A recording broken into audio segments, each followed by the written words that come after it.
Today was the 7th round of the FIDE-Chess.com Grand Swiss, and Shashi Kiran was one of the leaders with 4.5 points. He opened his game with 1 e4 against MVL, and as expected, we saw the Najdorf on the board. Shashi Kiran played an interesting line, knight a5 first instead of knight d5 directly, and it so turned out that MVL played all the natural moves, and in this position when the rook was on f1, black repeated and white also repeated, and the players agreed to a draw. However, there was a possibility play the move f4, and I believe that Shashi Kiran could have tried it. The most interesting line is that after e takes f4, you go bishop b6, hitting the rook and the pawn, and if you take, there is a check here and you lose the b6 rook.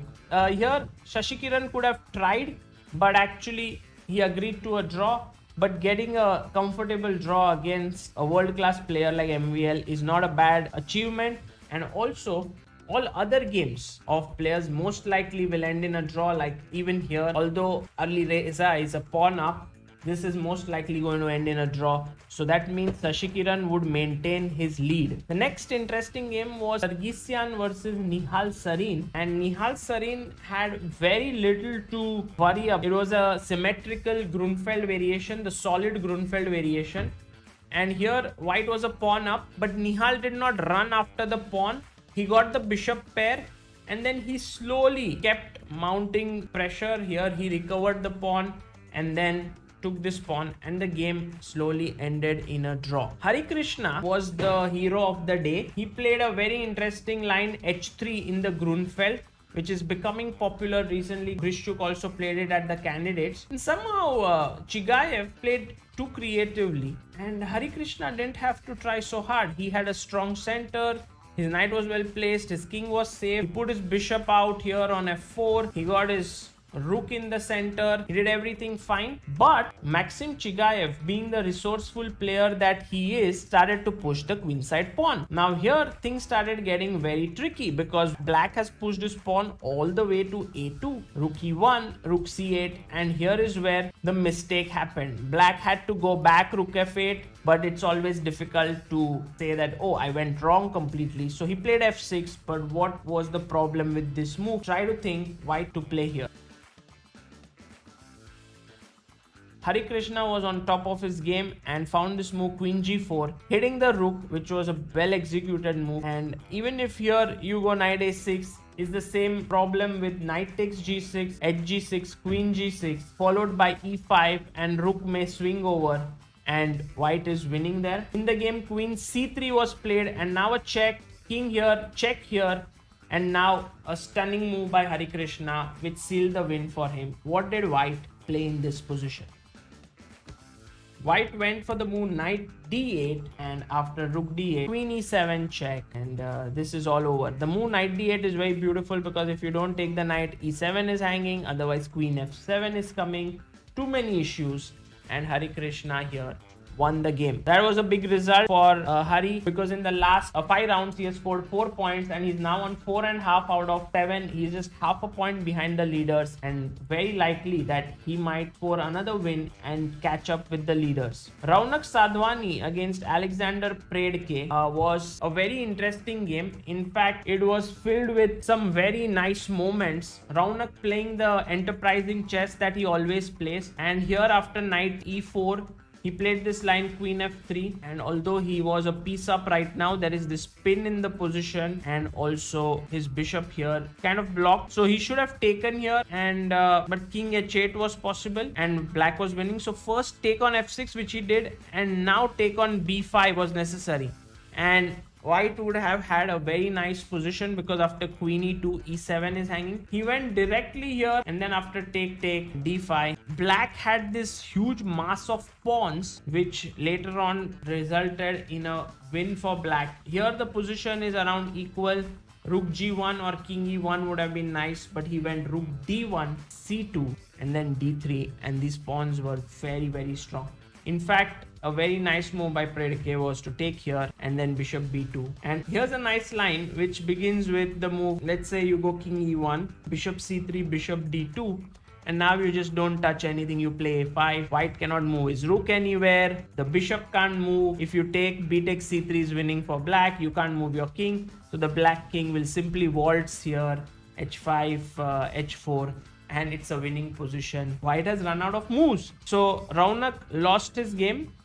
The other Indian player who was in big trouble was Pragnananda. In fact, Prag was totally losing against Swidler, and in this position with white pieces, Swidler could have played d5, cd, ed, when the e7 bishop is hanging, and queen f6 would hang later, and this would have been completely winning. But Swidler did not play it. He went knight d2. It gave Prag some chances, and Pragnananda kept fighting on and on, exchanged the queens, and then eventually managed to hold in this position. When Swidler said things are going out of control, let me offer a draw, he did it, and Prag accepted it. Gukesh is right now pressing against Mikhail Antipov. He had a big advantage in the position. In fact, the move d4 was a badly executed move by Antipov. When Gukesh took on e3, fe3, bg4, here black is just totally better. In fact, he won a pawn, and what was very surprising is that Gukesh did not play this position so well. Here he's clearly better and takes. I guess here rook d1 and rook b1 was a better way to continue. But once this happened, pawns got exchanged, and I think this is going to end in a draw. Although the game is going on right now, it should end in a draw. Ganguly versus Nijat Abbasov was some kind of a theoretical game where Surya didn't have any advantage, and the game kind of ended in a draw. Arjun Erigasim has made a strong comeback in this event. In the opening, his opponent went for a very positional exchange sacrifice with rook takes e3, fe3, and queen e7 in the style of Ulf Anderson against Garry Kasparov. But here Arjun doesn't have any double pawns. He has nice position. He went queen h2. He kept putting pressure. In fact, black did have compensation here, to tell you the truth. But as it started exchanging pieces, white got better. And when the queens were traded off, it was beyond doubt that white is going to win this endgame. Arjun in the end managed to do just that. He was exchange up and he won his game. So a good result for Arjun Erigaisi here. Adiban, his game against Kirill Georgiev, although his pawn up, will most likely end in a draw. Right now it's going on, but this should be a draw. We have Sethu Raman, who is playing against Samsudin Wokido, and Sethu Raman has a knight and queen versus bishop and queen. As Capablanca would say, the knight and queen is always superior to a bishop and queen. Not always, but here definitely. And with this majority of pawns, I think Sethu will win this end game. Moving on to the women's section, India's Harika, who has great chances of winning this event. She's currently half a point behind the leaders, but she has to score a win somewhere. Here with the black pieces, she had very little to worry about. She drew against Yolanta without any trouble. You know, it was one of those easy draws. And Harika is right now, she's on 4.5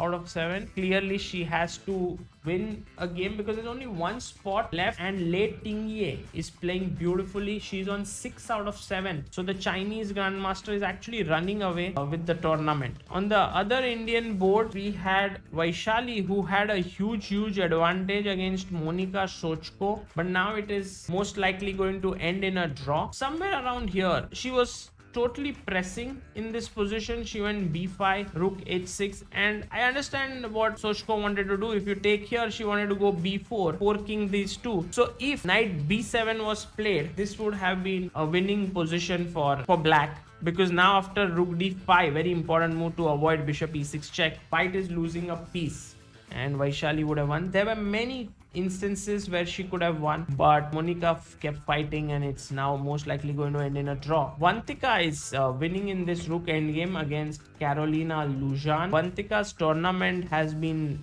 amazing. I think she has played one of the strongest chess in this event for her career. She's already gaining 20 elo points. Only one loss to Alexandra Koschenyuk. Beat Divya, and now this is going to be her second victory. Although rook endgames are always very tricky, here the point is that she's having this central majority with f4 e5, and she will most likely win this. The other good news for Indian fans is that Divya Deshmukh won her game against Jovanka Huska And although Divya was worse out of the opening, Jovanka went wrong somewhere. And it so happened that here, after bishop d5, ed5, Divya started to gain the advantage, and with her knight threatening all sorts of tricks. First d5 pawn fell, and then knight b3, and it was better. I think Divya's technique could have been a bit smoother, but eventually here, as you can see, she found a very nice mating attack with her knight rook check,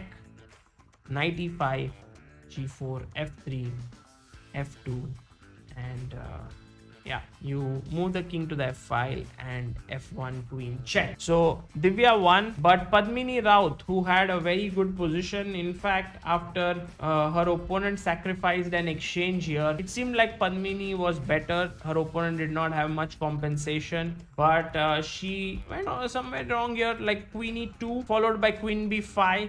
Would have given white a great position, but she went takes take, and somehow black managed to win this knight here, had two pieces for a rook, and converted this into a win. So that was the roundup for today. Our Indian players, 15 of them, doing pretty well in both categories. We have chances in the women's category, slightly less, although Harika on 4.5, 1.5 points behind Lei Tingyi. But in the open section right now, we have Shashi Kiran in joint lead, along with Nihal and Harikrishna following right behind on their toes with 4.5. I hope you enjoyed today's roundup. This is Sagar Shah signing off. Well, after I recorded this entire roundup, I got to know that Alireza Firouzja had actually ground out a win from that drawn rook endgame. So in this position, it's still a draw. Nair has his pawn here ready to queen. He can bring his king into the position. At the same time, he would have to sacrifice his rook for the a pawn. But here, black blundered with the move f1 queen. The right move